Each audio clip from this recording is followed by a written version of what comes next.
What's up YouTube, this is Detroit Borg with a look at the speed and performance of the newest 11-inch MacBook Air introduced in July 2011. So we get the 1.6 GHz SandyBridge Core i5 dual-core processor, and I have the mid-grade model, so that upgrades me from 2 gigs to 4 gigs of RAM and from 64 gigs to 128 gigs on the SSD.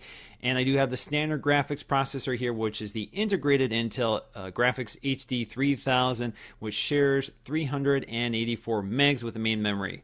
So let's go ahead and do one of my favorite things with an SSD computer, and that's launch a bunch of apps just to show you the power of the SSD. So of course this is far more than a reasonable person would toss at their MacBook Air, but you get the idea. It's very stable under these loads, and certainly very quick if you just want to load a few apps or shut it down and restart it quickly.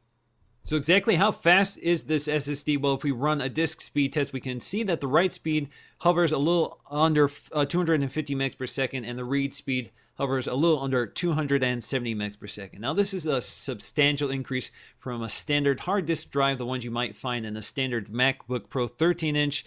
Those run at about 54 on the write speed and 84 on the read speed.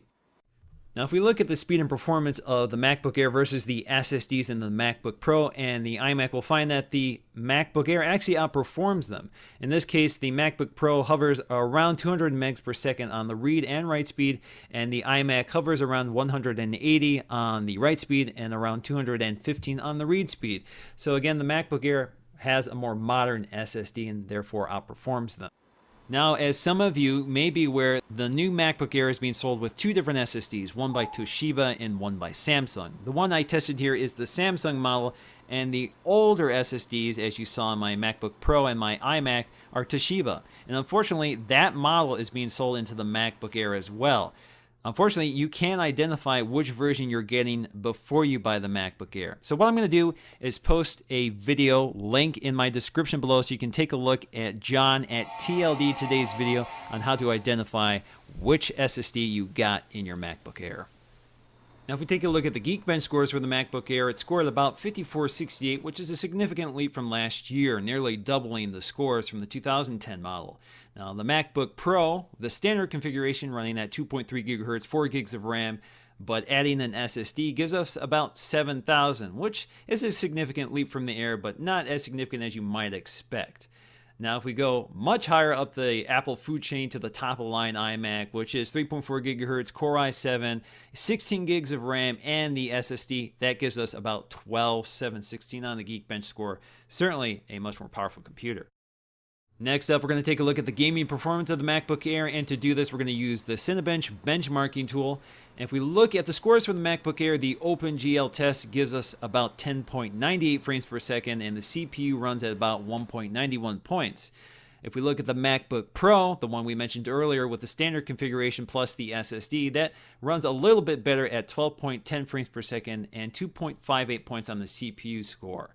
So you can see here that both of these computers have the same integrated graphics processor, which shares RAM with the main memory. So both of them are the Intel HD 3000 processor.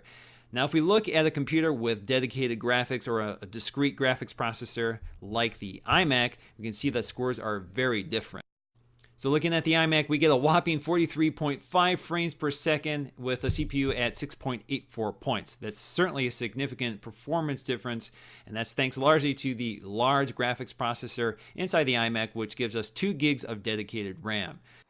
So how does this translate to real-world performance? Well, it's kind of surprising. The MacBook Air on paper doesn't look like it can do anything. But if we play Call of Duty 4, it runs fairly smoothly. This is my only example here, but certainly higher-end games or more modern games are going to give you more trouble. We do occasionally see some frame dropping and some skips here and there, and it does choke on more intense scenes. But it does play just fine, and this was the case with the previous MacBook Air, which was even lower on the score level. So I would say if you want this computer for gaming, it's not your best choice, but you certainly can get away with it, and it's certainly a nice side benefit. Alrighty guys, that's it for this test of the MacBook Air. Thanks for watching, and we'll see you in the next video.